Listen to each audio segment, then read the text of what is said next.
Hello friends, welcome to Legalogies one, जहां आज हम नए सेशन में नए टॉपिक पे जा रहे हैं। और हमारी कोशिश है इस टॉपिक को कुछ हम ऐसे पढ़ें कि आपको सुनते सुनते ही याद आ जाए और आपको ज़िंदगी भर के लिए समझ आ जाए। पर आगे बढ़ने से पहले कुछ चीज़ें देख लो। ये है हमारा बच्चों से रिलेटेड क्राइम का डेटा। अगर आप किसी कॉम्पिटिटिव एग्जाम में अटेम्प्ट करने जा रहे हो ना, तो इसका स्क्रीनशॉट ले लो, आपको बहुत काम आएगा। आपके हर कॉम्पिटिशन के इंटरव्यूज़ में भी बहुत काम आएगा। लेकिन उससे पहले देखते हैं क्या क्या होता है हमारी लाइफ्स में। अगर कोई एंथनी भाई ना बनता, अगर एक चर्च के आगे कोई बच्चा ना मिलता फादर को, और अगर कोई कांचा कोई क्राइम ना करता बच्चों के अगेंस्ट, तो अग्निपथ में विजय दीनानाथ चौहान भी पैदा ना होता। और रिसेंटली अगर श्रीकांत मूवी आपने देखी होगी, तो ये तो बड़ा ही एक हार्ट रेंचिंग सा, बड़ा हिला देने वाला एक सीन था, जिसमें एक फादर अपने बच्चे को, क्योंकि वो देख नहीं सकता, वो ये सोचकर कि वो उसको पालेगा कैसे, देखो उसको दफनाने के लिए चला जाता है। अगर वो दफना देता तो विजय श्रीकांत बोला कि आज हमारे सामने होता। तो ऐसे ही कुछ क्राइम्स को आज हम डिस्कस करेंगे और उनके खिलाफ क्या पनिशमेंट्स है उसको भी देखते हैं। तो आज का जो हमारा टॉपिक है वो ऑफेंसेस अगेंस्ट चिल्ड्रन, जो डील करता है क्राइम से जो चिल्ड्रन के अगेंस्ट होते हैं। ये है सेक्शन 93 से लेकर सेक्शन 99 बीएनएस में। और जब हम आईपीसी की बात करें तो वो था सेक्शन 317, 318। और देखो कैसे हाफिजर्ड से थे ना, 366, 369, और इन सबको जोड़कर हमने बीएनएस में बच्चों के खिलाफ एक अलग सेक्शन बनाया। और इसमें हम सिर्फ बच्चों के लिए डील करते हैं। क्लियर? तो हम इसी के बारे में आज बात करने जाएंगे। इसको अगर आप चाहो तो स्क्रीनशॉट्स ले सकते हैं। और अब हम स्टार्ट करते हैं सेक्शन 93 से सेक्शन 95। पर इससे पहले अगर आपने मेरे चैनल को सब्सक्राइब नहीं किया है तो प्लीज़ सब्सक्राइब कर दो। लाइक तो बन जाएगा ना एक। और अगर कोई डाउट है, कुछ भी आप कहना चाहते हो, तो कमेंट सेक्शन में मुझे फटाफट से बता देना। आज हम जिन सेक्शंस को डील करेंगे वो हम सिर्फ 99 तक नहीं लेंगे। आज हम डील करेंगे सेक्शन 93 से 94, 95 तक। और ये थे आईपीसी के सेक्शन 317 और 318। अगर आप मेरे वीडियोस को फॉलो करते आ रहे हो तो आपने देखा ही होगा कि हम बीएनएस और आईपीसी के बीच कंपैरिजन भी करते हैं। और ये कंपैरिजन जो है वो सेक्शन वाइज चलता चला आ रहा है। और ये तो मेरा आपके साथ चैलेंज शुरू से ही है ना, कि मेरे वीडियोस देखने के बाद आपको बीएनएस के लिए कहीं भी और जाना नहीं पड़ेगा।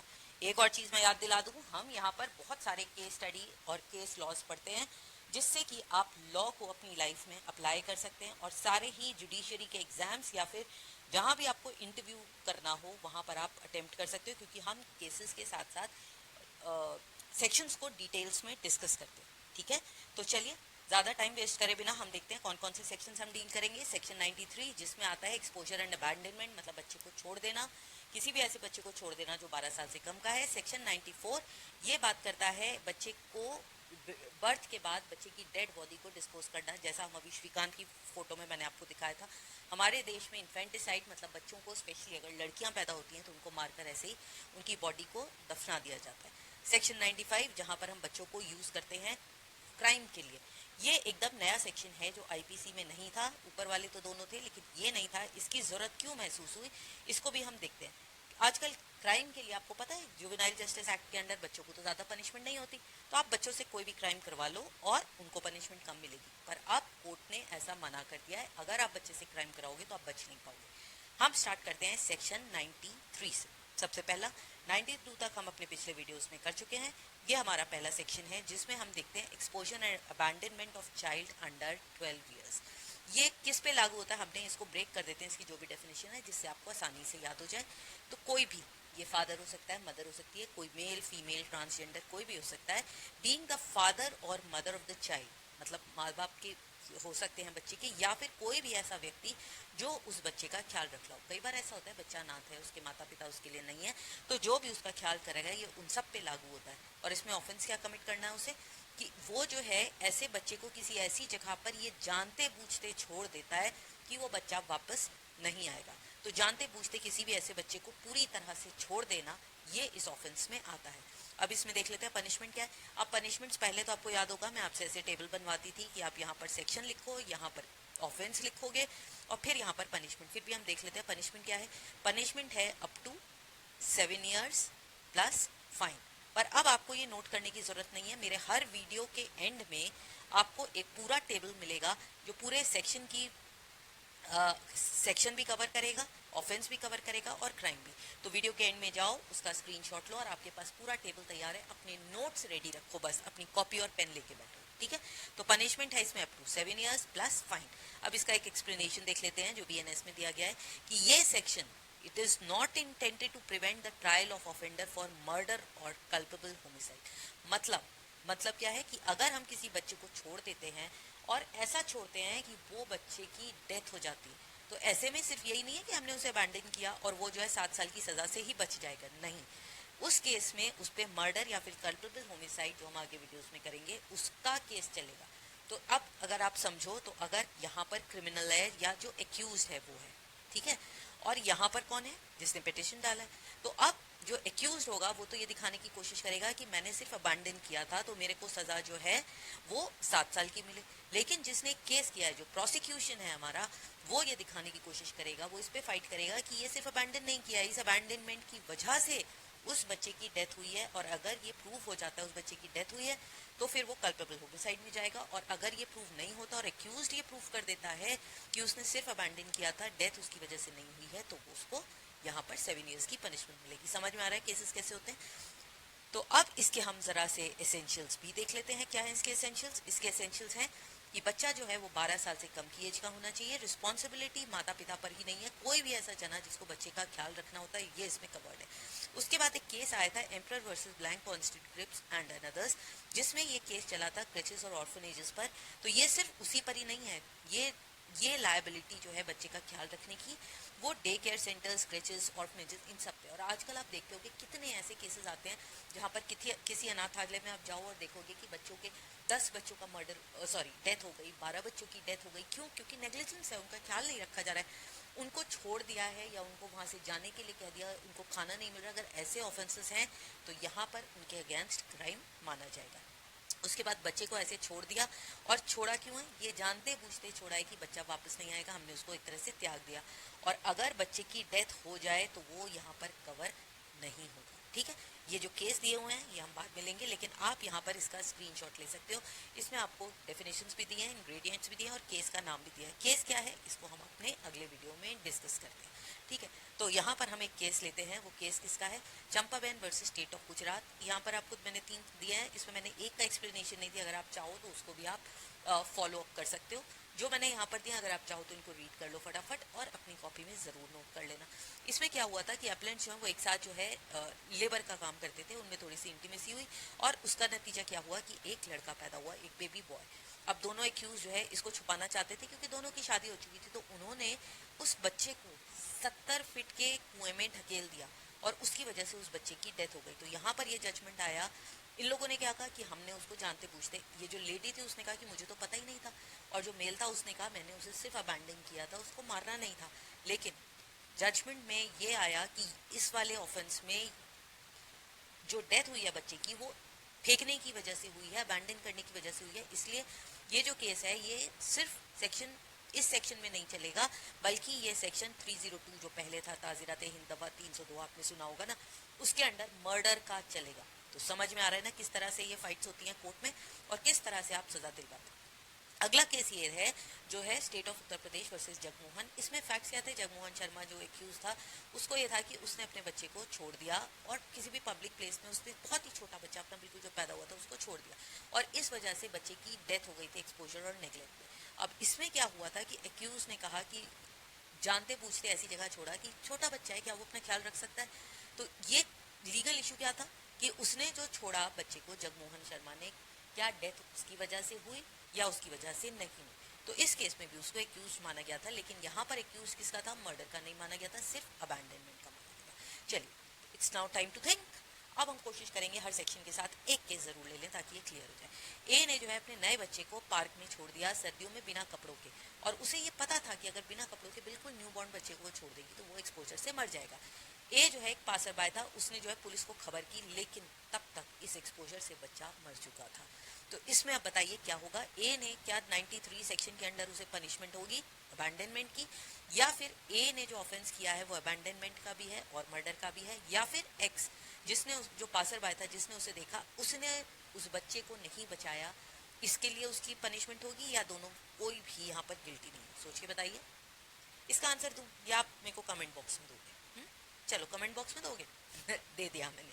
तो इसमें क्या है कि ये एक मर्डर भी है और उसने यहाँ पर अबैंडन भी किया, तो ये जो डेथ है ये दोनों के लिए इस पे केस चलेगा, इसलिए हमारा ऑप्शन जो है वो बी है। एक और देखते हैं कि ए जो है इलेजिटिमेट चाइल्ड है उसका, उसने उस बच्चे को छोड़ दिया और उस बच्चे को 5 दिन तक खाना नहीं दिया, इसकी वजह से बच्चे की जो है अगले दिन नेचुरल डेथ हो गई। अब यहाँ पर लेडी को क्या मर्डर के लिए कमिट करेंगे या नहीं, तो यहाँ पर ऑफेंस जो है सेक्शन 93 के अंडर होगा, मर्डर के अंडर होगा, कोई ऑफेंस नहीं है या उसने मर्डर कमिट किया। इसमें आप क्या सोचते हो? इसका ऑप्शन ए है, क्योंकि वो खाना नहीं दे रही थी, नेक्स्ट डे नेचुरल डेथ, यहाँ पर आपको ध्यान देना है नेचुरल डेथ, अगर नेचुरल डेथ नहीं है तो फिर उसका केस मर्डर में भी चलेगा। ठीक है, अब हम आते हैं अगले सेक्शन पर जो है सेक्शन 94। इसमें क्या है, concealment of birth bye disposal of the dead body. ये जो मैंने अभी आपको श्रीकांत वाला सीन दिखाया था, वो देखते ही ऐसा लगा था कि दिमाग पे असर हो रहा है। मुझे नहीं पता लोग ये काम कैसे करते हैं, लेकिन ये जो है आईपीसी का सेक्शन 318 था। इसमें कौन करेगा ये ऑफेंस? कोई भी, ये फादर भी हो सकता था, उसकी मदर भी हो सकती थी, कोई भी हो सकता था, जो भी कर रहा है secretly buries and disposes the dead body of the child, मतलब एक बच्चे की डेड बॉडी को बिना किसी को बताए, ये भी तो रात में चुरा के लाया था, दबा देता है या उसको बरी कर देता है, डिस्पोज कर देता है, जो भी कर रहा है। अब इसमें चाहे बच्चे की डेथ पहले हुई हो या बर्थ के फौरन बाद हुई हो, ये दोनों चीज़ें इसमें कवर होती हैं। लेकिन क्या चीज़ इंपॉर्टेंट है कि वो इसको इंटेंशनली बच्चे की बर्थ को कवर करना चाहता है, मतलब वो बताना ही नहीं चाहता। अगर हम बिल्कुल टेक्निकल टर्म्स में जाएं तो बताओ क्या ये कवर होगा? यहाँ पर सोच के बताना। एग्जैक्टली अगर आप कराओ तो वो सेक्शन 94 में यहाँ पर डिफेंस क्या लेगा? ये डिफेंस लेगा कि बच्चा तो पैदा हो चुका था और सबको पता है, तो ये इंटेंशनली कंसील नहीं किया ना, तो यहाँ पर वो बच भी सकता है। ये डिपेंड करता है कोर्ट में कौन जना क्या फाइट कर रहा है। तो यहाँ पर पनिशमेंट क्या होता है? 2 साल तक की पनिशमेंट। तो अब आपको इस टेबल को बनाना नहीं है, ये टेबल मैंने आपको पहले भी बताया, मैं आपको एंड में दूंगी। इसके भी एक बार एसेंशियल्स देख लेते हैं। इसमें इंटेंशन क्या है? बच्चे की बर्थ किसी को पता ही ना चले, इसीलिए बस ये आदमी यहाँ पर बच सकता है अगर ये एक्शन कर देता। यहाँ तो एक्ट हुआ ही नहीं था, सीक्रेटली बरी और उसकी बॉडी को डिस्पोज करता है बच्चे को, और बच्चा जो है वो पहले भी मर सकता है और इसके बाद भी उसकी डेथ हो सकती है। इतने छोटे बच्चे को लोग कैसे कर लेते हैं? चलिए अगले 2 केसेस देख लेते हैं हम फटाफट से। पहला जो केस है वो स्टेट वर्सेस के हरी सिंह का 1973। इसमें जो है एक्यूज को चार्ज किया था इस सेक्शन में, लेकिन कोर्ट ने यहाँ पर एक्यूज इसको प्रूव कर पाया था कि उसने वो इसके अंडर पनिश नहीं होगा। क्यों नहीं होगा? क्योंकि बर्थ के बाद सब लोगों को पता था कि वो बच्चा पैदा हो चुका है। तो इस वाले क्राइम से या उस बच्चे को हटाकर वो लोगों को ये नहीं कह सकता था कि बच्चे की बर्थ हुई नहीं है। जब बच्चा हॉस्पिटल में पैदा हुआ है तो नर्सेज ने उसे बहुत 24 घंटे तक अगर नहीं देखा तो इसके लिए हम ये तो नहीं कह सकते ना कि लोगों को पता ही नहीं है। ये लोगों के सामने था, इसलिए कंसीलमेंट ऑफ बर्थ मतलब उसकी बर्थ को छुपाना, ये काम नहीं हुआ, इसलिए इस वाले सेक्शन के अंडर ये पनिशेबल नहीं है। लेकिन इसका ये मतलब नहीं है कि उसको पनिशमेंट नहीं मिलेगी, मिलेगी, इस सेक्शन में नहीं मिलेगी। सिमिलरली एक और केस देखते हैं, राधा वर्सेस राजस्थान 1952, इससे पहले का केस है। इसमें क्या हुआ था कि अगर बच्चा जो है सीक्रेट बरियल के टाइम जिंदा था तब कोई ऑफेंस इस सेक्शन के अंडर नहीं होगा, लेकिन अदर सेक्शंस के अंडर होगा। क्लियर है? तो इसमें ये मैटर नहीं करता बच्चा जिंदा पैदा हुआ था या नहीं, लेकिन जब हम उसे बरी करने जा रहे थे अगर वो जिंदा था तो फिर वो इस सेक्शन के अंडर नहीं आएगा। ये 1952 में रूलिंग दी गई थी। ठीक है, तो हमारे ये तीनों एसेंशियल्स अगर फॉलो होंगे तभी वो केस में इस सेक्शन में पनिश होगा। चलिए अब हम आते हैं अगले वाले पर, जो कि अब बिल्कुल पैदा हुए बच्चे से हम आगे बढ़ते हैं। और इसमें क्या है?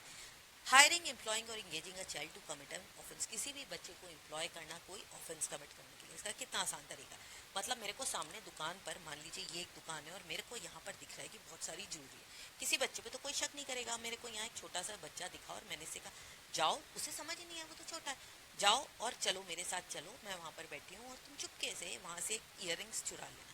ये बच्चा जाता है, चुरा लेता है, जब मैं आती हूँ मैं इसको एक आइसक्रीम खिला देती हूँ और ईयरिंग्स ले लेती हूँ। तो गलती किसकी है? क्या इस बच्चे की गलती है? नहीं। तो ये आजकल इतना चल रहा था, ये क्राइम्स बच्चों को लेकर इतने बढ़ रहे थे कि ये एक नया क्लॉज ऐड करना पड़ा। इसके कुछ केसेस भी हम लेंगे और ये आईपीसी के अंडर कवर्ड नहीं था। क्लियर? चलो अब हम देखते हैं क्या है। हुएवर, तो कोई भी जना जो किसी भी बच्चे को हायर, एम्प्लॉय और इंगेज, तो क्या क्या है? हायर, एम्प्लॉय और इंगेज, ये तीनों चीजें हैं। HEE याद कर लो या EHE कर लो, जो आपको आसान लगे आप उसको कर लो।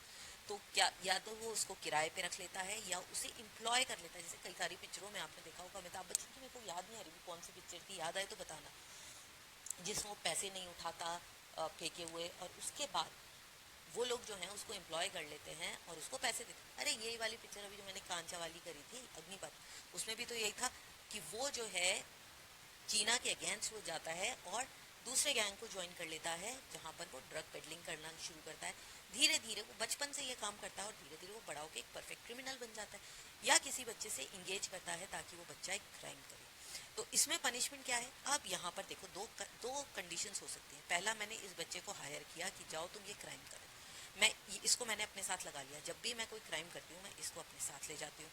अब पहला क्या है, एक कंडीशन कि वो क्राइम कमिट हो जाता है, और दूसरी क्या कंडीशन है कि वो क्राइम कमिट नहीं होता, बच्चा पहले ही पकड़ जाता है या बच्चा डर जाता है या बच्चा भाग जाता है।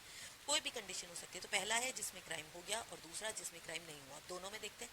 अगर पहला जिसमें हायर या एम्प्लॉय किया है लेकिन अभी वो क्राइम कमिट नहीं हुआ है तो इसमें shall not be less than 3 years। तो इसमें पनिशमेंट कितनी होगी? 3 साल से लेकर 10 साल तक की पनिशमेंट है प्लस फाइन। ठीक है। अब दूसरी कंडीशन क्या है? मान लीजिए कि वो क्राइम बच्चे से कमिट हो गया। तो अब अगर वो क्राइम कमिट हो गया तो हम ये मानेंगे पनिशमेंट वो मिलेगी कि जो एडल्ट था जिसने उस आदमी को, उस बच्चे को हायर किया था, ये मान के चलेंगे कि वो ऑफेंस उसी ने किया। और अगर आपने देखा हो इधर बहुत सारे ऐसे केसेस हैं जो हिट एंड रन के केसेस हैं, उसमें अगर कोई बच्चा जो है जो अभी एडल्ट नहीं हुआ है, जिसके पास लाइसेंस नहीं है, अगर कोई कार लेके जाता है और वो किसी को मार देता है तो इसकी पनिशमेंट किसको मिलती है? पेरेंट्स को। ऐसे ही अगर कोई बच्चा जो है वो गन लेके चला जाए और वो गलती से शूट कर दे तो वो बच्चे की गलती नहीं है, उसके लिए पनिशमेंट किसको मिलेगी? पेरेंट्स को। वो तो उन्होंने जानते बूझते नहीं किया। यहाँ पर हम बात कर रहे हैं जानते बूझते करने की, वो तो नेग्लिजेंस है। ठीक है। लेकिन मैं एक सिर्फ आपको एक्सप्लेन कर रही हूँ। अब यहाँ पर मैंने क्या किया, एक बच्चे को बहुत भड़का दिया और उससे कहा ले गन और तू जाकर शूट करा। ठीक है। अब सड़क पे एक बच्चा था जिसको मैंने देखा और उससे जाके शूट करा। ये है हायर और एम्प्लॉय। समझ आया? अब हायरिंग, एम्प्लॉइंग और इंगेजिंग में यहाँ पर सेक्सुअल एक्सप्लॉयटेशन और पोर्नोग्राफी, ये दोनों चीजें यहाँ पर कवर हो रही हैं। तो इसकी आजकल अगर आप देखो जुवेनाइल क्राइम इतना ज्यादा है, निर्भया केस देख लो, सारे केसेस में इतना ज्यादा है कि ये केस यहाँ पर हमें सेक्शन को ऐड करना पड़ा। लेकिन क्या निर्भया यहाँ पर आएगा? फिर मैं आपको पूछती हूँ, कमेंट्स में बताओ और फिर बता देती हूँ नहीं, क्योंकि वहां पर हायर नहीं किया था, वो अपने मन से क्राइम कर रहा था बच्चा। तो अगर अपने मन से क्राइम कर रहा है तब नहीं। अगर हम किसी को हायर करते हैं तब। तो इसमें मैंने आपको 2 केसेस दिए हैं और उनको हम अगले में डिस्कस करेंगे। एक बार एसेंशियल्स देख लेते हैं। हायर मैंने आपको बताया ना, हायर करना होता है, बच्चा जो है माइनर है, मतलब वो 18 साल से कम उम्र का है। क्लियर?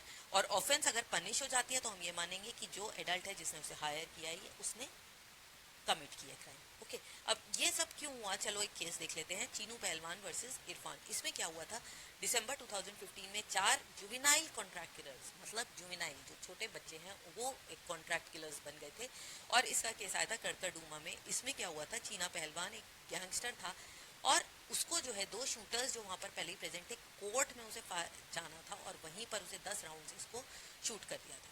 बाद में ये पता चला था कि इनको, ये जो बच्चे हैं, इनको जो इसका राइवल गैंग था, गैंग वॉर था, उसने इनको हायर किया था और इसके उन्हें पैसे मिले थे।